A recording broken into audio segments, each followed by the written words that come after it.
Timberwolves versus Phoenix Suns preview. Bakit Suns ang kahinaan ng Wolves? Problema sa Clippers, Kawhi Leonard, injury kapag playoff. At Curry may last 3 words kay Green sa locker room matapos matalo sa Kings. Ngunit bago ang lahat, kung gusto nyo ng matibay na shoes, New Air Sole Shoes, mabibili lamang sa halagang $1,299. Click lamang ang link sa comment section or bisitahin lamang ang Teflon.com for more high-quality shoes.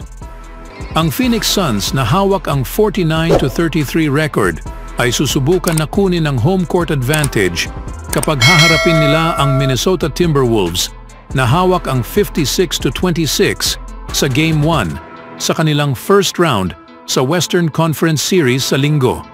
Ang laro ay mangyayari sa Target Center.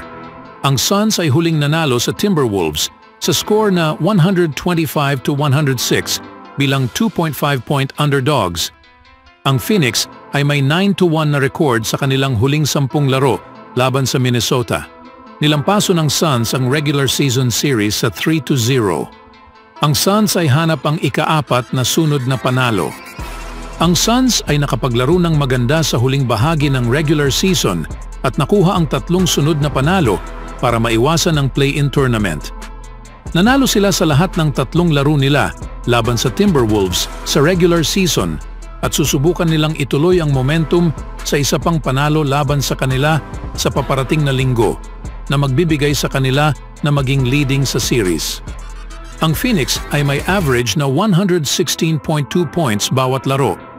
Nakapuntos sila ng 125 points sa kanilang huling laro na may 54.7% sa kanilang field goals at 55.2% sa kanilang 3-pointers.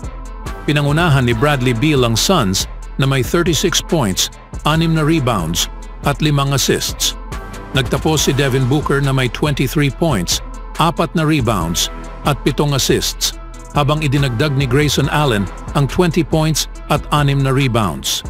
Ang Phoenix ay nahihirapan sa depensa na nagbibigay ng 113.2 points bawat laro.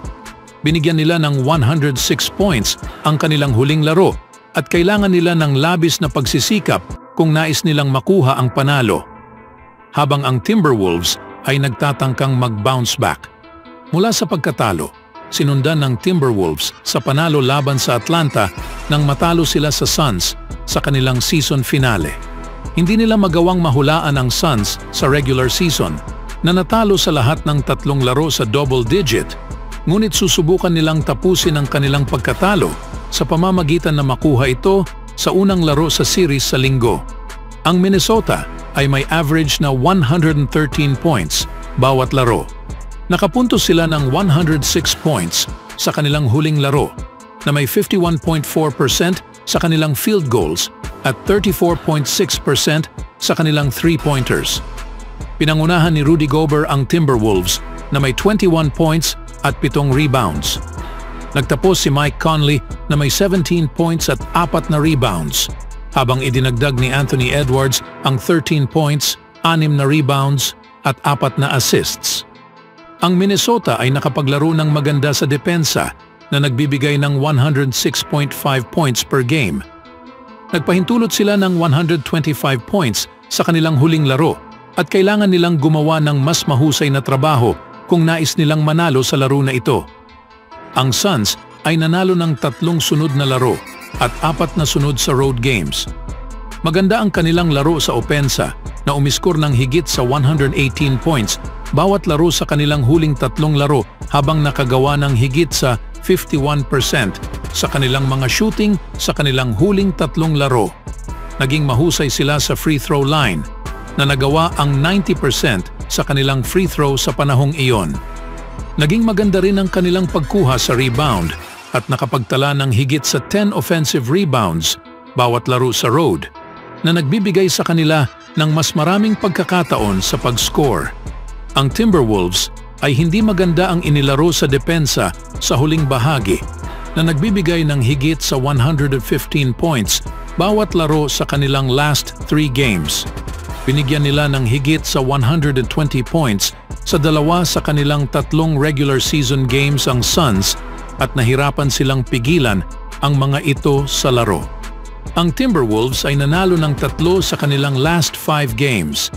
Hindi sila naging maganda sa opensa sa mga huling laro at nakapuntos ng mas mababa sa 110 points bawat laro sa kanilang last 3 games.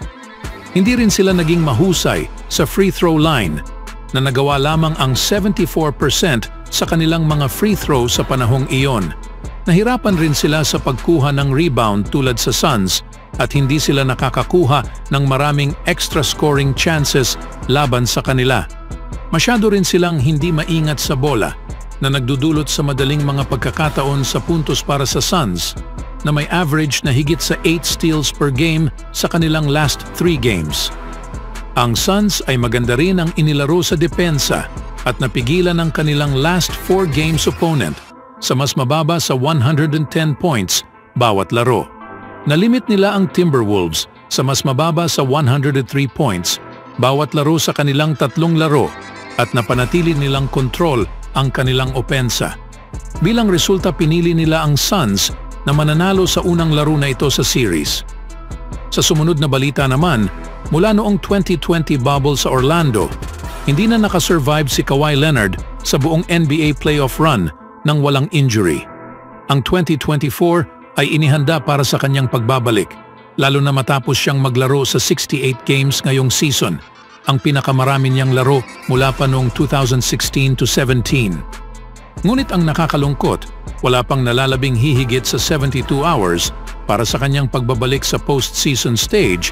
Ang kanyang storya ay nananatili pa ring pareho para sa former 2-time NBA Finals MVP.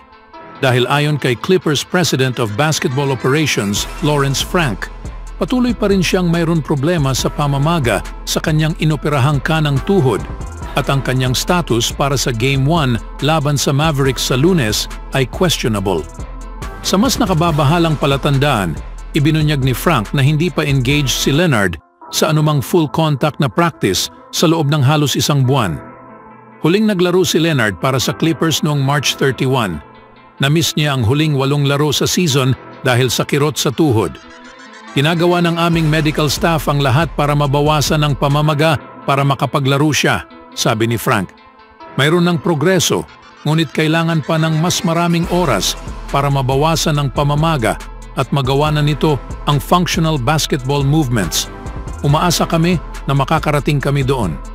Sa mga practice, capable siyang gawin ang lahat ng mental preparation, pag-aaral sa video, pagsusuri sa mga players, ngunit hindi pa siya sumasali sa contact. Ginagawa lang namin ito sa day-to-day. Idinagdag ni Frank na si Leonard ay mas frustrated kaysa sa sinuman tungkol sa sitwasyon at umaasang makalaro kontra sa umiinit na Mavericks na nanalo ng 12 games sa kanilang last 15 games para isara ang season. Bagaman nananatiling malakas na maipanalo ng Clippers ang unang round ng playoffs, maaaring magbago ng malaki ang odds sa pabor ng Dallas dahil sa injury status ni Leonard. Sa ibang balita naman, ang 2023-24 NBA season ng Warriors ay hindi natapos tulad sa kanilang inaasahan. Ngunit ang matinding mensahe na may 3 salita mula kay Steph Curry ay nagbigay kay Draymond Green ng pag-asa para sa hinaharap. Sa pinakabagong episode ng Draymond Green Show, inilahad ni Green ang isang pag-uusap na kanyang natanggap kasama ang superstar teammate sa locker room sa Sacramento Kings matapos ang kanilang pagkatalo sa NBA Play-In Tournament. Sobrang gusto ko ang mga sandaling ito dahil tila hindi ito kailanman mangyayari sa aming katapusan, sinimulan ni Green. Matapos ang laro sa locker room ng Kings, sinabi ko, "Mahal kita bro." Sabi niya, "Mahal din kita bro, we ain't done." Tama ka, naiintindihan ko. Oo, kasama pa rin tayo. Kaya sa pag-iisip na nagawa na natin ang mga bagay na ito, gusto ko ito at hindi pa tayo tapos, ayon kay Green. Sa kabila sa attempt na bumangon sa second half ng season, natapos ang Golden State sa 46-36 bilang number 10 seed sa Western Conference. Mula sa season-ending defeat, maraming usapan ang naririnig tungkol sa kung ano ang magiging hinaharap para sa Big Three ng Warriors na sina Green, Curry at ang paparating na free agent na si Klay Thompson. Anong masasabi niyo mga kaibigan? always do it on my own, so I gotta get through it. And the only thing I know is to love what I'm doing. Never give up, never slow, till I finally prove it. Never listen to the no's, I just wanna keep moving. Keep my head up when I act, head up, that's a fact. Never looking back, I'ma keep myself on track.